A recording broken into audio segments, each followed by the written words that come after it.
আসসালামু আলাইকুম everyone, welcome back to my channel.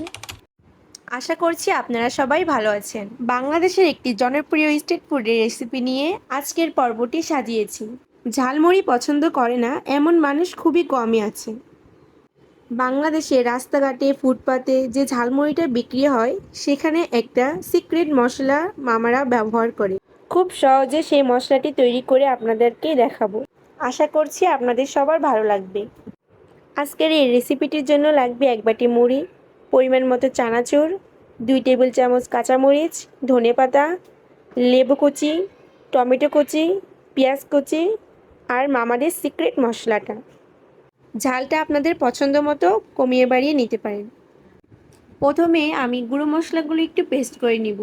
এর জন্য আমি প্রথমে নিয়েছি 1 টেবিল চামচ লবণ, হাফ চা চামচ মরিচের গুঁড়া, হাফ চা চামচ হলুদের গুঁড়া, হাফ চা চামচ জিরা ধনিয়ার গুঁড়া, হাফ চা চামচ গরম মশলা, হাফ চা চামচ চটপটির মশলা দিয়ে পরিমাণ মতো পানি দিয়ে আমি এটাকে পেস্ট করে নিলাম। এবার একটি পাইপ্যান বসিয়ে সেখানে হাফ কাপ সয়াবিন তেল, হাফ কাপ সরিষার তেল নিয়ে আমি এটাকে গরম করে নিয়েছি। আপনারা চাইলে শুধু সরিষার তেল দিয়েও রেসিপিটি তৈরি করতে পারেন। তেল গরম হয়ে যাওয়ার পর এখানে আমি দিয়ে দিয়েছি 1 বাটি পেঁয়াজ বাটা, আর দিয়েছি 1 টেবিল চামচ আদা বাটা, 1 টেবিল চামচ রসুন বাটা। এবার মশলাটাকে 10 থেকে 15 মিনিট ধরে আমি এটাকে কষিয়ে নিয়েছি। কোনো রকম পানি ছাড়া এটাকে আমি 10 থেকে 15 মিনিট কষিয়ে নিয়েছি, যাতে বাটা মশলাটার গন্ধটা এখান থেকে চলে যায়। বাটা মশলার মধ্যে আমি একটি তেজপাতা কুচি করে দিয়েছি। এরপর কিছুক্ষণ নাড়াচাড়া করে ভালো করে ভুনা করে নিতে হবে। যখন এটাকে একটা গ্রেনি দেখা যাবে তখন আমি চুলার আঁচটা বন্ধ করে দিব। এই তো হয়ে গেল মামাদের সেই সিক্রেট ঝালমুড়ি মশলাটা।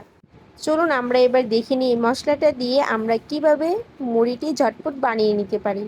আমি এখানে মুড়ি মাখানোর সব কিছুই নিয়ে নিয়েছি।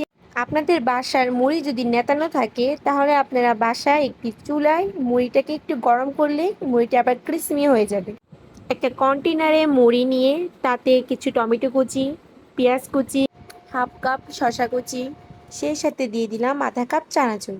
আমার ঝালের প্রেফারেন্স অনুযায়ী কিছু কাঁচামরিচ কুচি, ধনেপাতা কুচি দিয়ে এবার সে সিক্রেট ঝালমুড়ি মশলাটা দিয়ে এবার আমি ঝালমুড়িটাকে ঝাঁকিয়ে নিলাম। এর মধ্যে তৈরি হয়ে গেল আমাদের সেই ঝালমুড়ি আলাম আমাদের সিক্রেট মশলা দিয়ে ঝালমুড়ি মাখা। সো আজকের ভিডিওটি এই পর্যন্তই। ভালো লেগে থাকলে লাইক অ্যান্ড সাবস্ক্রাইব করে দিবেন, যাতে পরবর্তী ভিডিওটি সবার আগে আপনার কাছেই পৌঁছায়।